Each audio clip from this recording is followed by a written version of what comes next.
Hello, dear children, welcome back. In today's session, we shall be learning a poem, The Wind, from Ncert English Beehive book for grade 9. In this poem, the poet describes the power of the wind and focuses on its violent aspect that causes destruction in nature and also in the lives of people. Here, the poet personifies the wind and speaks to it. The poet uses the wind to symbolize the difficulties and hardships that people have to face. He gives a strong message to the readers to remain firm and overcome all the obstacles in life. So let's begin. The poem Wind was originally written in Tamil by Chinnaswamy Subramanya Bharati, who was also known as Bhartiyar. He was a famous Tamil writer, a poet, a journalist, and an Indian independence activist. A.K. Ramanujan, a renowned Indian poet, translated this poem in English.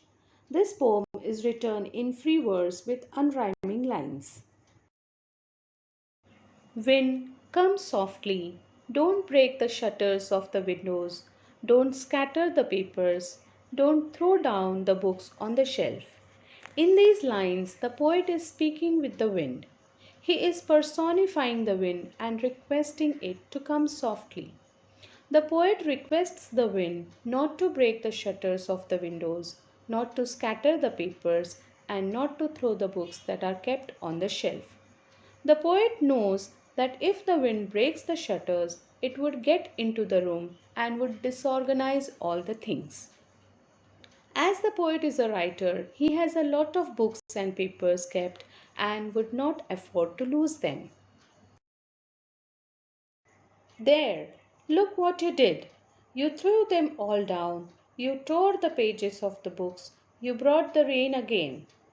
In these lines, the poet continues to speak to the wind, but now he is very angry as the wind has created a lot of mess. The poet is annoyed with the wind as it has forcibly entered the poet's room. The poet shows the wind the destruction it has done. It has thrown down all the books which were kept on the shelf. It has also torn the pages of the book.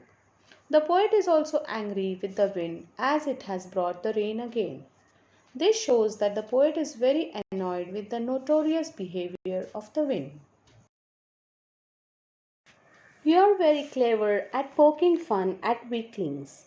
Frail crumbling houses, crumbling doors, crumbling rafters, crumbling wood, crumbling bodies, crumbling lives, crumbling hearts. The poet here calls the wind clever as it makes fun of weak things. Weaklings means people who are weak and are unable to protest. The poet says that the wind is so powerful that he can break the doors, the rafters, which means the pillars, and even the entire houses. The poet uses the example of the wind and says that as the wind comes and blows away everything that comes in its way, difficulties too come in a person's life and leave a trail of disaster behind them. Such disasters can lead to loss of hope as well as loss of life. The poet also calls the wind as wind god, which shows that the poet has a lot of respect for the wind. He says that the wind god winnows, which means separates the weak people from the strong ones and gives the weak people the opportunity to become strong. He won't do what you tell him. So come, let's build strong houses. Let's join the doors firmly, practice to firm the body, make the heart steadfast.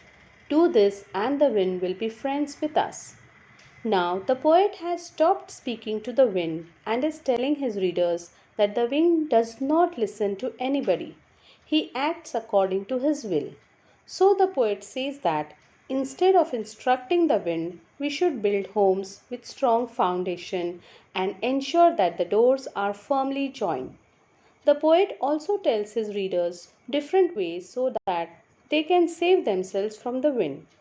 The poet suggests his readers to train their minds and bodies in such a manner that they can face the wind fearlessly. If they are able to do so, the wind will no longer be able to destroy their lives and will always treat them respectfully.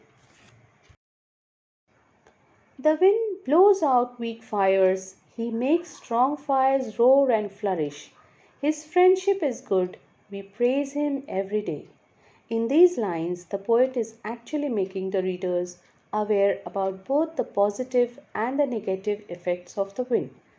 The wind, with its power, blows out the fires that are burning weakly. However, it can make strong fires burn more fiercely. With this, the poet means to say that the difficulties that come into the lives of weak people may break them. However, strong people emerge more stronger when faced with difficult situations. The poet says that if we are strong, then the wind is a good friend and that we should always show respect towards it.